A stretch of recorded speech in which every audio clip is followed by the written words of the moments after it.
Saint انتخابات کے بعد پہلے اجلاس میں ووٹنگ کے ذریعے اسپیکر جو ہے وہ سینٹ اور ڈپٹی اسپیکر کا انتخاب ہوتا ہے۔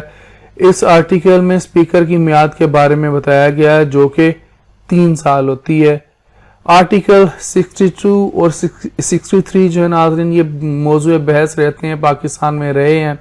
یہ انشاءاللہ میں اس پہ ویڈیو بناؤں گا 62 پہ اور 63 پہ۔ تو ناظرین اس آرٹیکل میں ممبر پارلیمنٹ بننے کے لیے اہلیت کا ذکر کیا گیا ہے۔ یہ جو آرٹیکل 62 ہے، آرٹیکل 62 1F بہت اہم آرٹیکل، یہ اصل میں آرٹیکل 62 1F بتاتا ہے کہ ممبران پارلیمنٹ جو ہیں ان کو صادق و امین یعنی کہ ایماندار ہونا چاہیے۔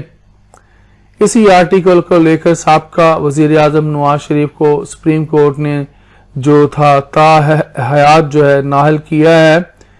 آرٹیکل 63A جو ہے اس کے مطابق پارلیمنٹ کا ممبر جو ہوتا ہے اپنی پارٹی چھوڑ کر دوسری پارٹی جوائن کر لے یا وہ ممبر عدم اعتماد کا ووٹ دے اپنی پارٹی کے وزیر اعظم کے خلاف یا منی بل میں اپنی پارٹی کے خلاف ووٹ دے تو اس صورت میں بھی وہ الیکشن کمیشن کی طرف سے نااہل ہو جاتا ہے۔ آرٹیکل 66 جو ہے اس کے مطابق ناظرین ممبران پارلیمنٹ کو یہ استثناء حاصل ہے کہ ان کی پارلیمنٹ میں کی گئی بات یا دیے گئے ووٹ کو کسی عدالت میں چیلنج نہیں کیا جا سکتا۔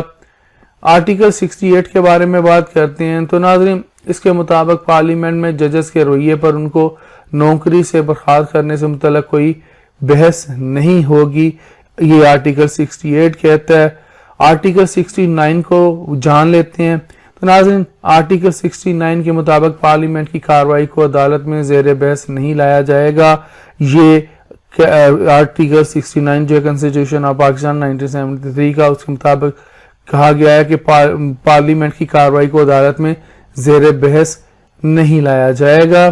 آرٹیکل 70 جو ہے کنسٹیٹیوشن آف پاکستان کا، اس کے مطابق قانون سازی ہوگی یعنی بل پیش کرنا اور منظور کرنا ہوں گے۔ آرٹیکل 71 جو ہے 18ویں ترمیم کے ذریعے اس کو جو تھا حذف کیا گیا، یہ بھی ایک اہم بات تھی، میں نے آپ لوگوں کے ساتھ شیئر کرنا تھی اس لیے میں نے یہاں پر اس کو مینشن کر دیا۔ آرٹیکل 72 جو ہے کنسٹیٹیوشن آف پاکستان کا، اس کے مطابق صدر جو ہے پاکستان کا، صدر پاکستان یعنی وہ قومی اسمبلی کے اور چیئرمین سے مشورے کے بعد دونوں ایوانوں کے مشترکہ اجلاس اور باہمی رابطوں کی نسبت ضابطہ کار کے قواعد بنا سکے گا۔ دوسرے الفاظ میں کہا جا سکتا ہے کہ یہ آرٹیکل دونوں ایوانوں کے مشترکہ اجلاس بلانے سے متعلق ہے۔ آرٹیکل 73 اور 74 جو ہیں وہ منی بل سے متعلق ہیں، ان کو ڈیل کرتے ہیں۔ ان آرٹیکلز کے مطابق مالیاتی بلز جو ہیں وہ منی بلز ہیں، وہ قومی اسمبلی میں پیش کیے جائیں گے۔ اس میں ٹیکس ہے، سالانہ بجٹ ہے اور دیگر فنانس معاملات ہیں، اس مالیاتی بل کے ذریعے ہی وہ ڈیل کیے جاتے ہیں۔ یہ آرٹیکل 73 اور 74 میں منی بلز کا ذکر ہے۔ آرٹیکل 75 کے مطابق صدر جو ہے بلوں کی منظوری دے گا۔ جب کوئی بل صدر کے سامنے جو ہے وہ پیش کیا جائے گا تو صدر کا جو اس کو دیا گیا ہے ٹائم لیمٹ 10 دن ہے، وہ 10 دن کے اندر اندر اس بل کی منظوری دے گا یا مجلس شورا کو یہ کہتے ہوئے واپس کر دے گا کہ اس پر ایک بار پھر سے غور کیا جائے، اگر وہ بل کو سائن نہیں کرنا چاہتا، اسے وہ بل جو ہے منظور نہیں ہے، پیش نہیں آیا، تو اس طرح کہا جائے گا۔ ناظرین آرٹیکل 76 جو ہے اس کے مطابق بل اسمبلی کی برخاستگی وغیرہ کی بنا پر ساقط نہیں ہوگا۔ آرٹیکل 77 کے بارے میں بات کرتے ہیں تو ناظرین اس کے مطابق جو ہے محصول صرف قانون کے تحت لگایا جائے گا، ٹیکس وغیرہ جو لگائے جائیں گے وہ قانون کے مطابق لگائے جائیں گے، یہ آرٹیکل 77 کہتا ہے۔ آرٹیکل 78 جو ہے اس کے مطابق ناظرین وفاقی حکومت کے تمام حاصل جو ہیں اس حکومت کے جاری کردہ جملہ قرضہ جات اور کسی قرض کی واپسی کے سلسلے میں اسے وصول ہونے والی تمام رقوم ایک مجموعی فنڈ کا حصہ بنے گی جس کا نام وفاقی مجموعی فنڈ ہوگا۔ ناظرین یہ بہت اہم آرٹیکل ہے، یہ ہمارے فنانس کے میٹرز کو ڈیل کرتا ہے۔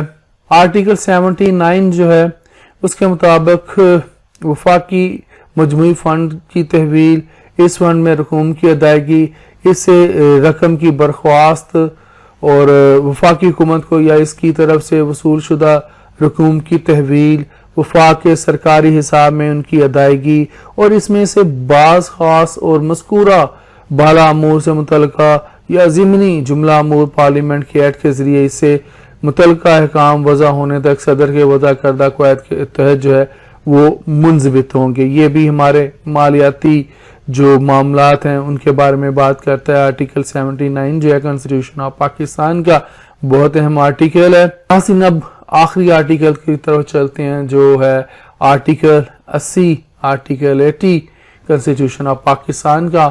اس کے مطابق وفاقی حکومت ہر مالی سال کی بابت اس سال کی تخمینی آمدنی اور مصارف کا جو کیفیت نامہ ہے قومی اسمبلی کے سامنے وہ پیش کرائے گی۔ تو ناظرین آج کے لیے اتنا ہی، زندہ رہا تو آپ کے ساتھ پھر انشاءاللہ اگلی ویڈیوز میں ملاقات ہوگی۔ اجازت دیجیے، اللہ